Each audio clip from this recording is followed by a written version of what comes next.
We spent another hour and a half aimlessly driving around the outskirts of Broken Bow. I was giving directions to nowhere in particular, lost in thought about the girl from the gas station. It was entirely possible the whole thing was in my imagination, getting away from me. My mind was filling in gaps in my memory with the worst possible reality. Deep down, I knew it was the truth.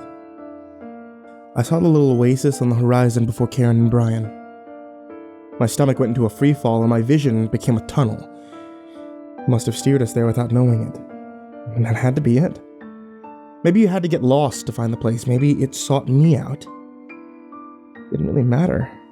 I get quiet, feeling lightheaded. If I said nothing, we could just drive right by it and let it fade from our lives forever.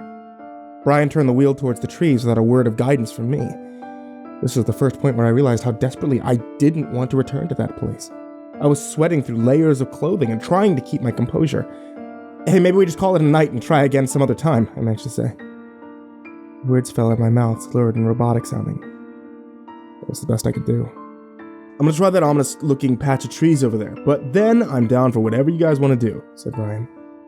I fixed in on the tree line as we slowly worked our way across the undisturbed field. I could feel the pull of a farmhouse, the tunnels, their weight dragging us toward them. The trees appeared to shimmer in the setting sunlight. The branches extended outward as if they were reaching for the car, beckoning us. Shit, bub. That is pretty awful looking, Karen said. Ring any bells? That's the place. The words went through my mind and out of my mouth in less than a second. I hardly even tried to stop them. Karen and Brian celebrated. I chewed at my fingernails. I told myself countless times that I would never step foot near Broken Bow, but here I was. I'd be lying if I said I never imagined it, though, running to the scene of my personal horror show to somehow get some answers or cast a light on what exactly the showers were. I spent a long time forming my own personal theories about the place, but eventually the effort seemed pointless. The truth behind them didn't matter in the end anyway. Part of them exists only within the confines of my story. But I posted on the internet and choose to show the world. To be anything to anyone with just the account. From a meeting place to a violent ritualistic cult to a site for experiments performed by the KKK or deeply rooted Nazis post-World War II. But I'm not dense. I know that the real fear lies in the unknown. Horror was my bread and butter. I believe that was why the story connected with some people and left others disappointed. The showers in my story are filled mostly with whatever you bring to them. For me, the showers were more complex. They existed outside of rational thought and comprehension because my experience with them robbed me of those attributes in part. As we pushed through the brush, tree branches reached out and scraped against the car's exterior, forging new grooves and playing the metal like a warped record. The sharp grinding noises split my already aching head in two. I put in my earbuds to mute the noise. No music. I think Brian apologized about the car, while Karen looked at our surroundings like a kid who just stepped foot into an amusement park. That place meant something to me that I hadn't considered prior to that moment and still hadn't pieced together in its entirety. I just knew that as we begun to near the clearing, I felt that I had never had a choice in making this trip. I was always going to end up back here, one way or another. Every time I told my story, or Mr. Maze's story, I dug the hole a little deeper. Every drink I took to forget them, every girl I slept with to distract from them, and every fake fact I made up to distract myself from the real story just further solidified the fact that one day I would return. I was free to leave, go home, have all the booze and non-committal sex my body could handle. I could do these things because the showers are patient. They have time. All of my actions were simply futile attempts at prolonging the inevitable. I know how it sounds, but I'm looking back on it now and telling you the simple truth. I was always going to return to the showers because they were waiting for me. Brian stopped the car just short of the clearing in front of a tree that had fallen in the path before us. I could probably get us over this, but I've already scratched the shit out of your car, and this might do a number on our undercarriage, he said. We can walk, Karen said, putting on her coat. You guys can walk. I have some smoking to do, said Brian. We came all this way, and you're not going to even look around with us? Karen wasn't happy. Brian didn't seem to care. It's the journey, not the destination, Karen, he said. Besides, somebody has to keep the car warm. Neither of them moved for a few silent seconds. Brian grabbed his Ziploc-wrapped grinder from the center console without another word. Karen had been more upset with him about less before. He knew it would pass. Make good decisions, he laughed, setting up the music and turning on the headlights. Karen exited the car without another word. I gathered myself, and I followed, shooting an annoyed but understanding look at Brian as I went. Karen was already up the path in front of me. I was staving off a panic attack, but I ran forward to keep up. So, what do you think? I asked, trying to get her talking but not dwelling on Brian. She looked up and around, pulling a small bottle of vodka from her jacket. We're not even on the ride yet, she grinned half-heartedly. She took a long pull from the bottle. The setting sun caught the plastic just right, and a ray of light momentarily blinded me. My head was still throbbing. She put the bottle down, and I was able to see the clearing behind her. There it was. Or rather, wasn't. The massive farmhouse that had once occupied the clearing was nowhere to be found. There was nothing there but the same untouched dirt that made up the fields around us. Karen took notice as we stepped out from the trees. Seems a bit empty, she said, disappointed. Are you sure this is the place? I was sure. My brain was still trying to tackle the absent structure. Yeah, definitely, I stuttered. This is what happened to me last time. I walked the perimeter of the clearing, sipping from my flask. My eyes were drawn to the empty space where I was certain that a massive farmhouse had once stood. It shouldn't have been strange in hindsight. Old buildings get torn down all the time, but who had done it? When? Did this mean it wasn't abandoned when I had been there before? I couldn't wrap my mind around the situation. At the very least, there should have been some remnant of the farmhouse or evidence that the tunnels had been filled. There should have been a path in the trees carved out for the equipment they would have undoubtedly needed to clear the structure out, but everything looked undisturbed. It looked too clean. But this was the place. I was sure of that. I could feel it. The glow of the frosted ground was just a front. It was putting on a nice face to hide itself from me. I took another sip. There were no bugs, no rodents, no birds, no deer, and not as much as a spider across the tree line. It was winter, but surely there should have been something living in that space. There was no tracks or scat, just undisturbed land. It would have been picturesque. It wasn't so oppressively ominous. I felt like I was losing my mind. So, where's the giant X? Asked Karen. Not here, I guess, I responded with a fake sigh of disappointment. I wanted to get out of there before it could reveal itself. I felt like the pressure in the clearing was building, like I was standing in front of a giant jack-in-the-box. I don't know, it's been over a decade. Come on! There has to be something here if the place was as big as you said. There has to be something left around, said Karen. You would think. I'm not sure how big it actually was. Thinking back on it, I said, kind of like when you go back to your old elementary school after years and you could touch the ceiling. I was working my way towards the car at this point, directly across the clearing. Karen circled me broadly, running around and kicking at the ground with her eyes peeled wide. The tunnels, though, she said. The cellar door. It's a big space, I shrugged my shoulders. Trees could have overgrown it, or they could have been filled. They weren't the most stable things in the first place. Karen nodded where I was heading. Where you going, bub? I'm gonna go get warm, I told her. If it's gone, it's gone. It's probably for the best anyway. Oh, come on! We've come all this way. We aren't leaving after 10 minutes, she pleaded.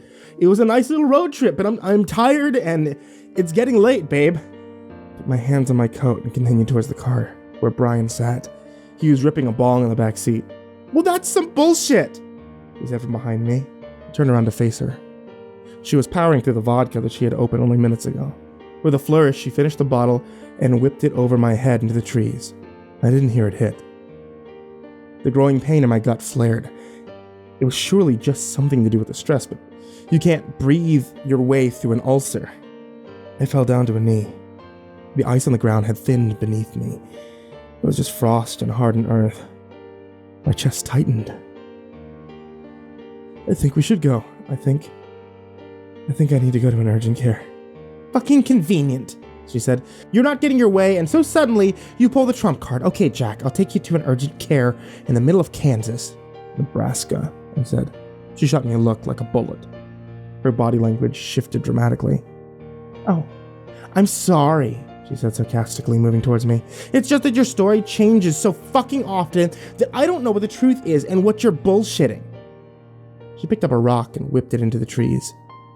It wasn't thrown at me, but it was close enough that I considered it. I didn't hear it land. My jaw popped. Let's go to urgent care, Jack. They can give you something and tell you it's a panic attack again. But then we are coming back here. She was flipping. When you're in a relationship with someone with rapid mood fluctuations, you learn the signs and how to respond calmly to make the whole situation easier for everyone involved. I knew her inside and out. You're a fucking dick, dude, I said.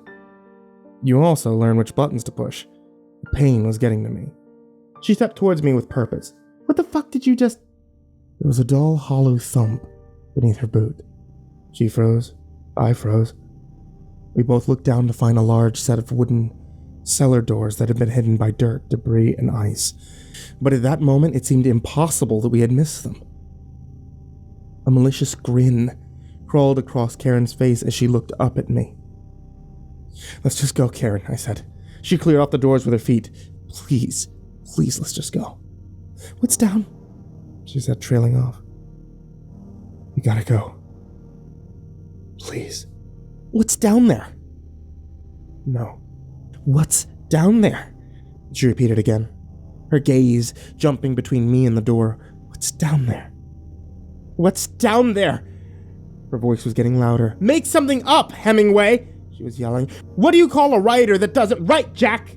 And my gut felt like it was bursting. I was frustrated and kind of drunk and stuck in a fog and thinking about the girl at the gas station and how Brian was being rude and Karen was trying to hurt me. She was just baiting me at that point. I bit hard. Fuck you. You made me do this. I never wanted to come back here. You made me come back, and now you're gonna chastise me because it doesn't live up to your expectations? I felt unexpected tears falling down my cheeks. It's just a fucking story, Karen. A horror story. Horror as in afraid, and a story as in you weren't fucking there, so you don't fucking know. You don't know what happened. I could have made it all up. I did. For you and every other girl I told it to. I felt angry. A bowl of fear was growing inside of me. I wouldn't. You made me come here, and I would never make you go back to... I stopped myself. I felt guilty. I had drawn a line and crossed it within only half a slurred sentence. Karen's shoulders dropped and her gaze shifted to the dirt at her feet. She then walked forward, filling the gap between us, and in an instant, in one swift motion, she punched me in the face. I felt very little. Tell me what you're so afraid of, you lying cunt! She breathed through gritted teeth, staring a hole through my chest. I said nothing. It was my only course of action. Big bad hero in your stories, facing down anything that comes in your way. I'm standing right here, so tell me, what are you so afraid of that you'd blow us up to avoid it? I had nothing. I don't know, I uttered under my breath. I could feel myself beginning to wobble.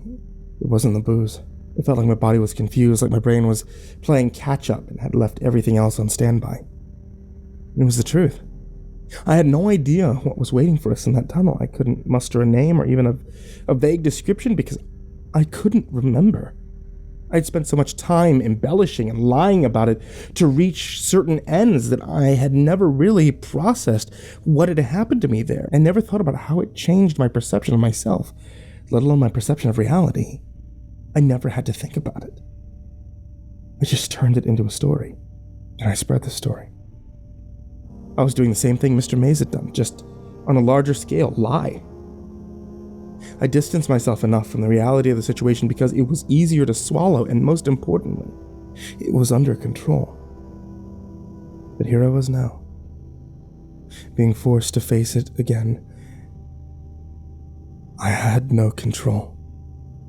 It's a dark, dirt fucking pit in the middle of fucking Nebraska, Jack, she taunted. taking a single step down into the darkness, swaying the whole time. "I'm going in without you, fuck it!" "Please don't," I begged, screaming. I was lost in the depths of a panic attack at that point, but I couldn't figure out the exact reason why it was happening. It's like I knew the reality of what waited in the darkness, but wasn't able to articulate it clearly. "What do you see, Jack?" I remember the voice and the fear, but not the answer. Karen took a couple of steps down where darkness swallowed her up to her hips. "Don't wait up," she smiled, mocking me, and disappeared into the cellar. She let the heavy door fall above her. It landed with a muted thud and a puff of dust. The clearing around me fell silent. I could hear bits of the frost-covered ground crackling quietly around me as my body heat escaped. I stood up and looked at my car's headlights, glowing bright in the distance. Ryan was likely passed out in the back seat by this point, wrapped in a sleeping bag. I couldn't bring him with me anyway. I don't think I was allowed. I stared at the cellar door. I could hear no sound coming from below. There was no pressing need to go down there at all. If I waited quietly right here, I had no doubt that Karen would emerge, no worse for wear. She would give me shit about being a coward. We would all sleep it off in the car, then drive off towards our regular life once more. Maybe this was close enough. I had come back to the showers once again despite my fears, and maybe now I could finally let it go.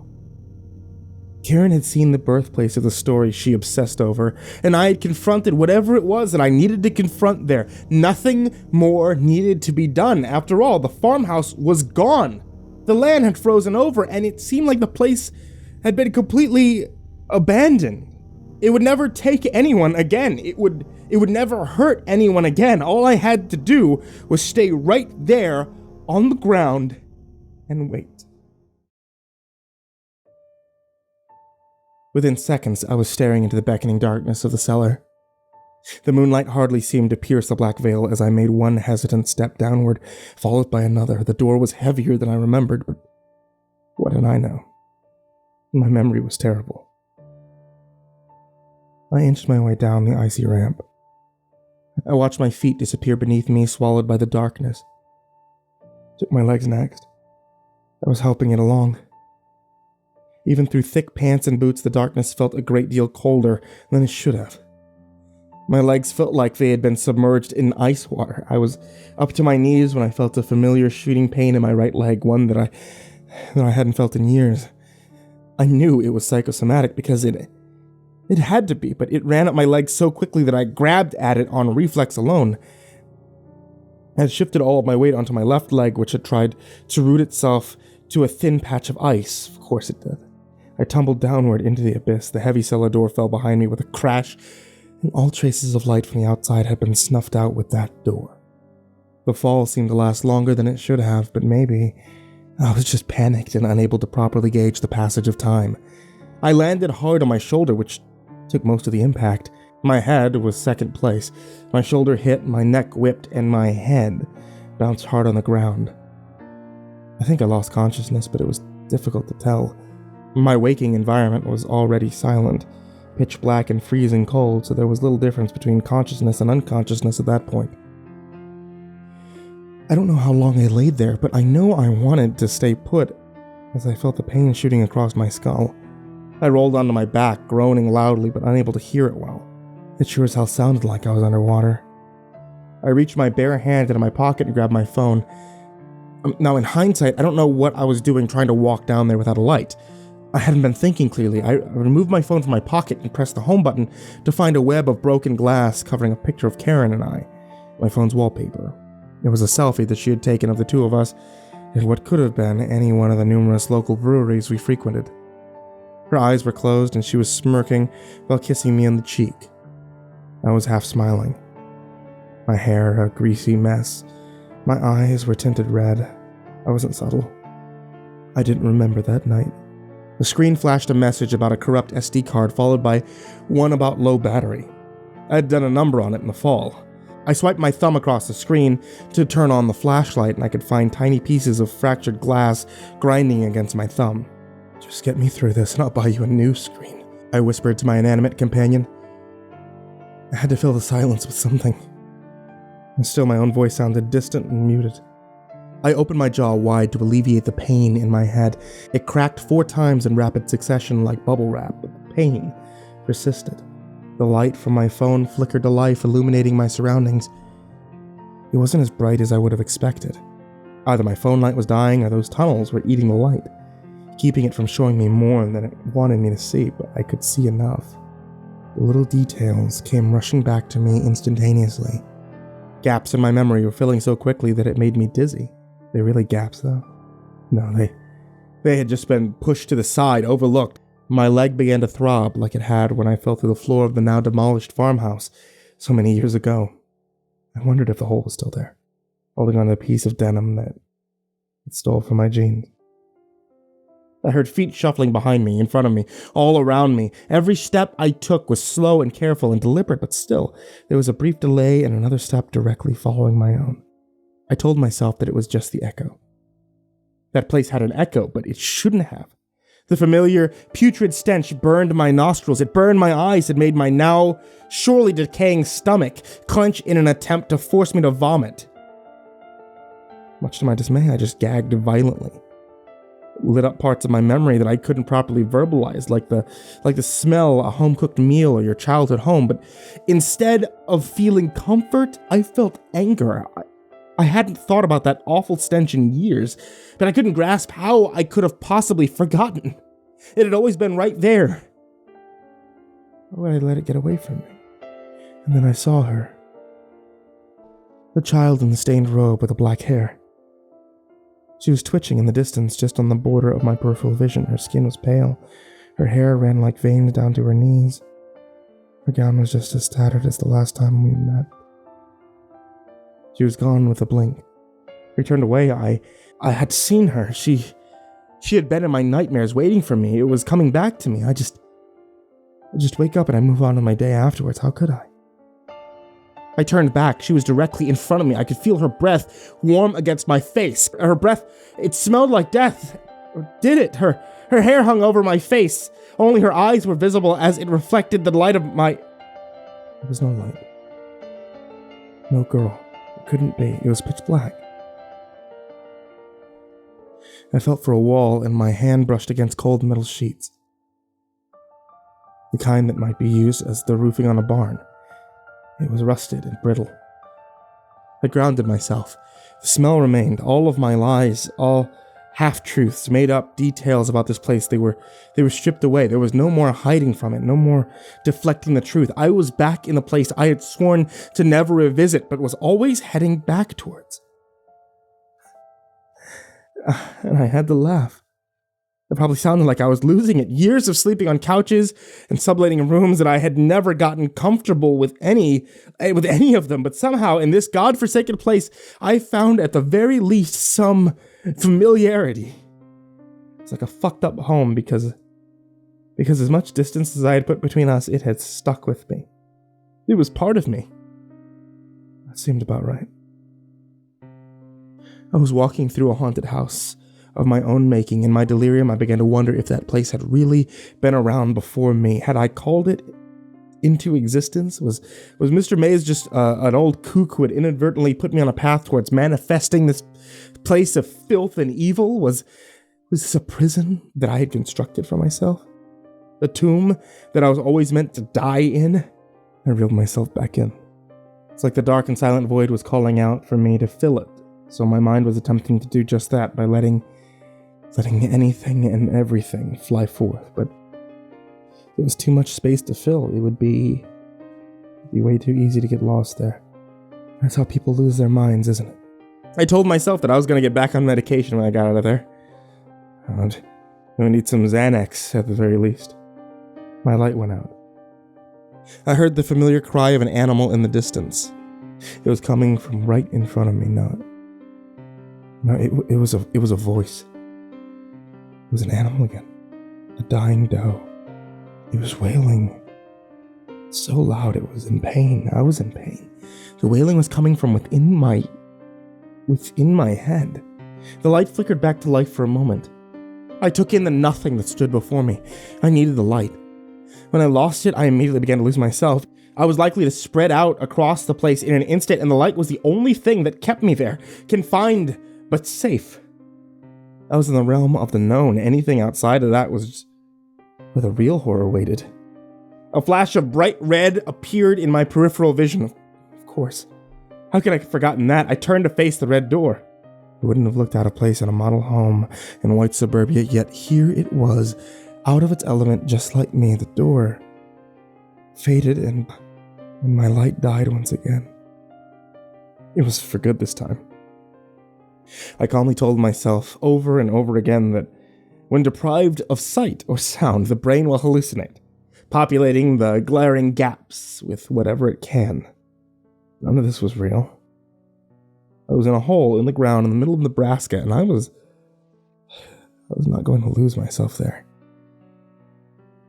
I was wandering blindly through the darkness. I heard Mr. Mays' voice. It was not the joyful and calming one from his classroom, but the dejected and drunken one from the bar. That's a bad place, Jack. I could smell the liquor on his breath like he was sitting in front of me once again. Cops, drunk, taken by wildlife. I could hear him slurring his words. I punched the wall in front of me. I heard only a muffled thud where the brittle and rusted metal sidings that covered the interior of the tunnel fractured. It shaved the skin off my knuckles. I wish they'd have found the body, though. And we could have shown them. I felt nothing but the warm blood running down my fingers. This place was taunting me, I'm sure. I'm pretty sure. I screamed out. I couldn't tell. I just needed a drink to rein my thoughts back into my own control. My memories were populating the seemingly infinite empty space around me, and the only thing I wanted was for them to quiet down so I could hear myself think. I fell to my knees, and this is what it wanted, this place, even though it couldn't want, no.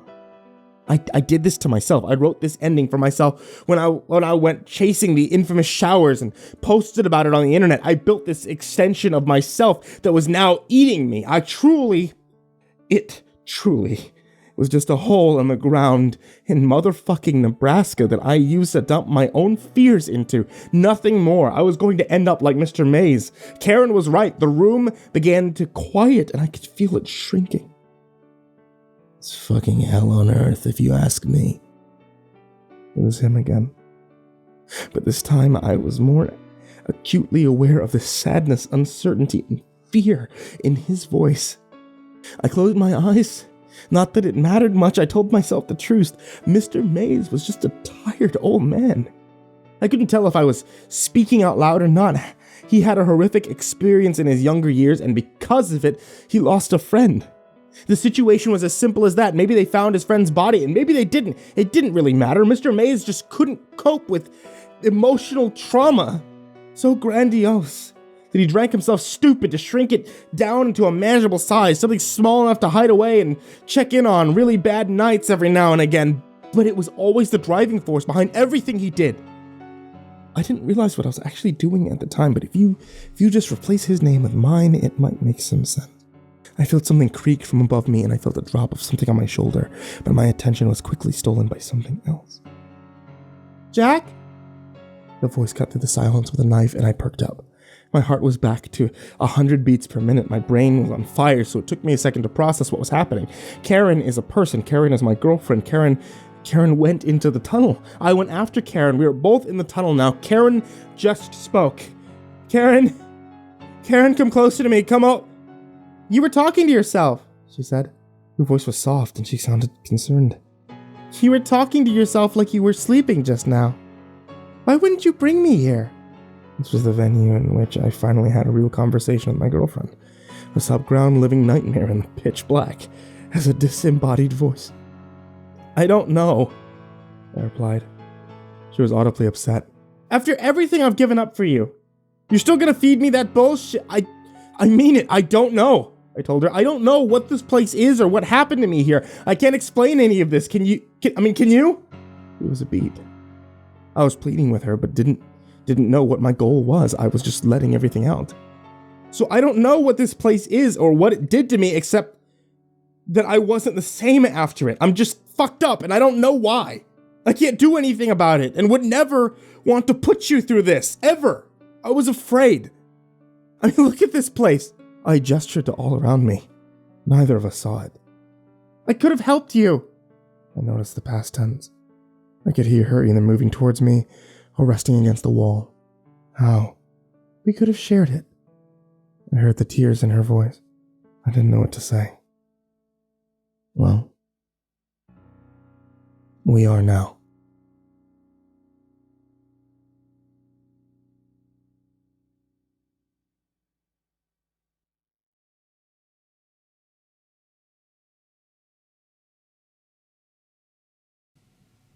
Take it easy. Take it easy on the truth serum. No more of that.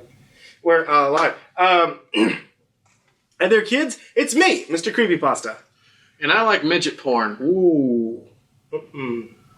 Hi there, kids. It's me, MrCreepyPasta. And I'm a Russian spy. До свидания. Ooh. Hi there, kids. I'm MrCreepyPasta. And I just pooped myself. Everybody has whoa, just? Hey there, kids. I'm MrCreepyPasta. And sometimes, when nobody's looking, I go to the dog park and I sniff the dogs' butts. Hi there, kids. I'm MrCreepyPasta. And I'm a cam model. Ties ribbons to his penis and dances to Taylor Swift.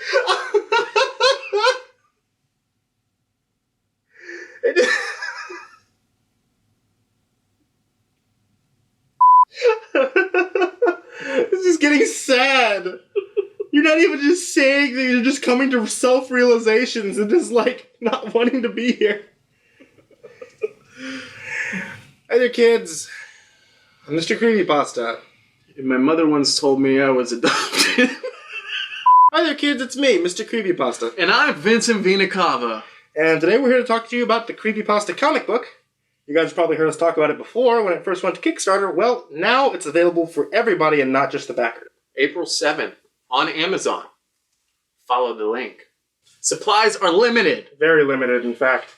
But you don't want to miss out on this. And it's also going to be the start of the Spooktacular this year. So you'll be able to find out what actually happened to him, whose body was stolen by Bizarro, and me, who's still stuck in the deep web. Oh, yeah! I don't know. I just thought it was I just thought I'd do that.